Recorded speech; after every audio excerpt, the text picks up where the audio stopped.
Hello guys, welcome to my channel. Guys ఏం లేదు, ఈరోజు మేము షార్ట్స్ షూట్ కొట్టుకుందామని వచ్చాము.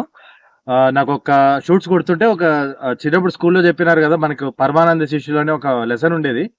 దాంట్లో ఒక చిన్న జోక్ గుర్తొచ్చింది, మీతో షేర్ చేసుకుందాం అనుకుంటున్నా గైస్. జోక్ ఏంటంటే, పరమానందయ్య గారికి పాపం 10 మంది శిష్యులు అనమాట. ఎంత తెలుగుపరులు అంటే చాలా తెలుగుపరులు.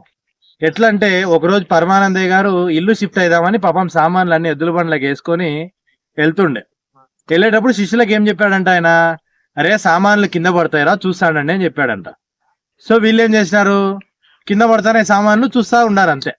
సగం దూరం పోయినాక సగం బండి ఖాళీ అయిపోయింది. పరమానంద చూసి, ఒరే సామాన్లు కింద పడినాయి చూసి బండిలో పెట్టేది లేదారా అంటే, మీరే కదా గురుగారు చూడమన్నారు, అందుకే జస్ట్ చూస్తానాము అన్నారంట. ఒరే చూడమంటే చూడమని కాదురా, కింద పడినట్టు ఎత్తి బండి మీద పెట్టమని అన్నాడంట. ఇంక నుంచి అన్న పెట్టండి అని చెప్పి మళ్ళీ పోతా పోతా ఉంటే దారిలోకి పోయినాక ఎద్దులు పేడ వేసినాయంట. పేడ కింద పడిందని చెప్పి ఇమ్మీడియట్ గా ఎత్తి బండి మీద వేసినారనమాట. అట్లా ఉంటది.